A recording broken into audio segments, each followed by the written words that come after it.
ഞങ്ങളെ കാണാൻ വരും. തീർച്ചയായിട്ടും വരും. ഒരിക്കലും ഞാൻ പ്രതീക്ഷിച്ച ഒരു കാര്യമേ അല്ല ഇത്. ഇത് വളരെ സങ്കടമാണ്. ഇവരോടൊപ്പം എന്നും ദിവസവും ഇങ്ങോട്ട് വരുന്നതാണെന്നും ഏറ്റവും വലിയ സന്തോഷം. ഇനിയിപ്പോൾ വരാൻ പറ്റത്തില്ല എന്ന് ഓർക്കുമ്പോൾ വളരെ അത് ചിന്തിക്കാൻ പോലും പറ്റാത്തത്ര വിഷമമാണ് തോന്നുന്നത്.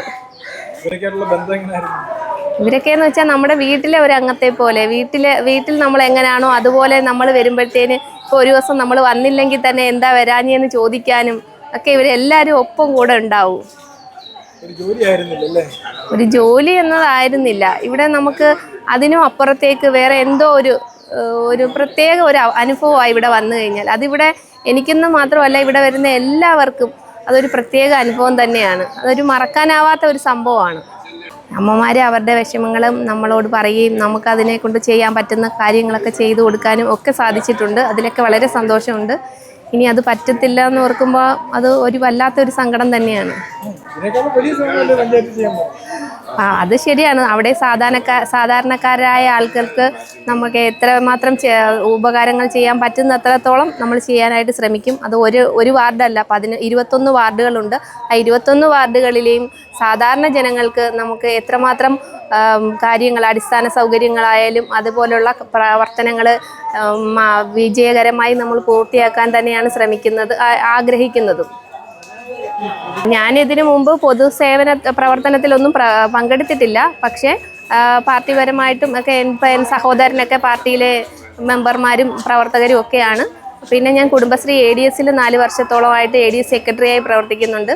പിന്നെ മഹിളാ അസോസിയേഷനിലെയും പ്രവർത്തകയാണ്. അല്ലാതെ പൊതുപ്രവർത്തന രംഗത്ത് വേറെ രീതിയിൽ മുന്നോട്ട് വന്നിട്ടില്ല. ഗാന്ധിഭവനിൽ ഒരു ജോലി കിട്ടിയപ്പോൾ അതൊരു വലിയ സന്തോഷമായി. അതൊരു ജോലി എന്നതിനപ്പുറത്തേക്ക് വേറെ എന്തോ ഒരു സന്തോഷമാണ് ഇവിടെ വരുന്നത് തന്നെ.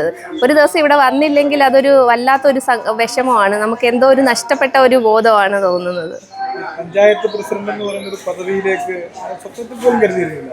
അതൊരിക്കലും ഞാനൊരു സ്വപ്നത്തിൽ പോലും കരുതാത്ത ഒരു കാര്യം തന്നെയാണ്. ഇതൊരു നിയോഗമെന്ന് മാത്രമേ ഞാൻ കരുതുന്നുള്ളൂ.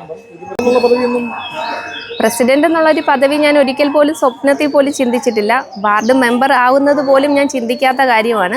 കാരണം പാർട്ടി എന്നെ ഇങ്ങനെ ഒരു സ്ഥാനത്തേക്ക് നിയോഗിക്കുമായിരുന്നു. അത് ആവശ്യപ്പെടുകയും പിന്നെ പ്രവർത്തനത്തിന് വേണ്ടി മുന്നോട്ട് വരികയും അത് വരുന്നതെന്ന് വെച്ചാൽ ഇവിടെ വന്ന് സോമരാജ് സാറിനോട് കൂടി ഒരു അഭിപ്രായം ചോദിച്ചു. അപ്പോൾ സാർ ഒരിക്കലും കിട്ടിയ അവസരം പാഴാക്കരുതെന്നുള്ള പറഞ്ഞപ്പോൾ അങ്ങനെ പാർട്ടിയുടെ നിർദ്ദേശപ്രകാരമാണ് ഞാൻ സ്ഥാനാർത്ഥിയായി ഇടതുപക്ഷ ജനാധിപത്യ മുന്നണിയുടെ സ്ഥാനാർത്ഥിയായി മത്സരിച്ചത്. അങ്ങനെ ജനപ്രതിനിധിയായി തിരഞ്ഞെടുക്കപ്പെട്ടു. അതിനുശേഷം ഇപ്പം വിളക്കുടി പഞ്ചായത്തിൻ്റെ പ്രസിഡൻ്റായി തിരഞ്ഞെടുത്തു, സത്യപ്രതിജ്ഞ ചെയ്തു. ഇതൊരിക്കലും ഞാൻ എൻ്റെ ജീവിതത്തിൽ സ്വപ്നത്തിൽ പോലും പ്രതീക്ഷിക്കാത്ത ഒരു കാര്യം തന്നെ. ഇതൊരു നിയോഗമെന്ന് മാത്രമേ എനിക്ക് പറയാനുള്ളൂ. ഗാന്ധിഭവനിൽ ആദ്യം ഇവിടെ എത്തുമ്പോൾ നമുക്ക് ഇതൊന്നും ഒരിക്കലും അക്സെപ്റ്റ് ചെയ്യാൻ പറ്റുന്നില്ല. ഇത്രയും ആൾക്കാർ, ഇവിടെ ഒരു 1500-ലധികം ആൾക്കാർ. ഇവരൊക്കെയെന്ന് വെച്ചാൽ ഞങ്ങളുടെ വീട്ടിലെ അമ്മൂമ്മമാരെ പോലെ ഞങ്ങൾക്ക് എന്ത് കാര്യത്തിനും ഞങ്ങളോടൊപ്പം. എനിക്കിപ്പോൾ തന്നെ ഞാൻ ഇലക്ഷന് പങ്കെടുത്ത സമയത്ത് ഇവരൊക്കെ എനിക്ക് വേണ്ടിയിട്ട് എന്നും പ്രാർത്ഥിക്കുക, അമ്പലത്തിൽ നേർച്ച നേരുക, അങ്ങനെ എല്ലാ പ്രവർത്തനങ്ങളും ഇവരെല്ലാവരും ഉണ്ട്. ഓരോ ദിവസം ഞാൻ വരുമ്പോഴും പറയും പ്രാർത്ഥിക്കുന്നുണ്ട്, ഞാൻ ഇന്ന് അമ്പലത്തിൽ അത് നേർന്നിട്ടുണ്ട്. ഞാൻ പറഞ്ഞു, ഞാൻ കൈ എടുത്ത് എന്റെ മോശം ഞാൻ തന്നെ ജയിച്ചു, ഞാൻ ജയിപ്പിച്ചു തരുമെന്ന് പറഞ്ഞു. എന്റെ നാട്ടില് ഞാൻ നിന്നില്ലായിരുന്നു. ശരിച്ചോറ് കഴിച്ചു എല്ലാരും. എന്റെ നാട്ടില് ഞാൻ ഇല്ലാതെ തോറ്റെന്ന പാർട്ടി. എന്റെ പൊന്നോളെ ഞാൻ 2 കൂട്ടരും ശ്രീകുട്ടി എന്റെ മോളെ ഞാൻ ജയിപ്പിച്ചു. ഇവിടെ അതേപോലെ തന്നെ ഗാന്ധിഭവനിൽ ഒരു സ്ഥാനാർത്ഥിയും കൂടെ ഉണ്ടായിരുന്നു. CPIയുടെ ഏരൂർ പഞ്ചായത്തിൽ ശ്രീകുട്ടി എന്ന് പറയുന്നത്. ശ്രീകുട്ടിയും ജയിച്ചു.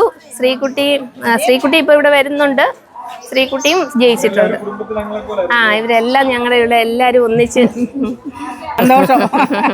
സന്തോഷം. ഇവിടെ ഇന്ന ആളല്ലേ, ഇവിടെ സ്റ്റാഫായിട്ടുണ്ടായിരുന്നല്ലേ, അറിയാം. ഞങ്ങൾ സന്തോഷമേ ഉള്ളൂ ഈ കാര്യത്തിൽ. ഇനി ഞങ്ങൾക്ക് എന്തുണ്ടെങ്കിലും പറയാലോ. ഞങ്ങള് ചോറ് കഴിച്ചോ? ഇപ്പൊ എന്ത് സ്കൂളാണോ?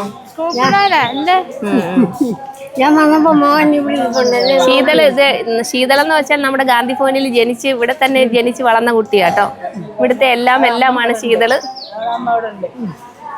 പേര് ഇതൊരു ഇവിടുത്തെ അരിമയാണ്. ഇവിടുത്തെ അരിമ മോളാണ് സെക്രട്ടറി സാറിന്റെ ഒക്കെ. പോരാൻ സാറിന്റെ ഒക്കെ കണ്ണിലുണ്ണി. അത് തന്നെ. ഇവിടുന്ന് എങ്ങനെ വിട്ടുപോകാൻ പറ്റത്തില്ലല്ലോ. അതൊരു പ്രത്യേക അതുപോലെ എല്ലാവരുടെയും കൂടെ ജീവിച്ചല്ലയോ. കാരണം ഇവരിൽ ഒരാളായി ഞാൻ ഇവരോടൊപ്പം എന്നും ഉണ്ടായിരുന്നു. അപ്പം ഇവിടുന്ന് വിട്ടുപോകാന്നുള്ളത് എനിക്ക് ഇപ്പോഴും അങ്ങോട്ട് പ്രതീക്ഷിക്കാൻ പറ്റുന്നില്ല. അതിനപ്പുറത്തെയാണ്. തീർച്ചയായിട്ടും എനിക്ക് പറ്റുന്ന സമയത്തിലെല്ലാം ഞാൻ വരും ഇവിടെ. കേട്ടോ, മോക്ക് വേണ്ടി പ്രാർത്ഥിക്കാം. ഞങ്ങളെല്ലാവരും എല്ലാവരും ഉണ്ടാവും. ശരി അമ്മേ. ആ ശരി.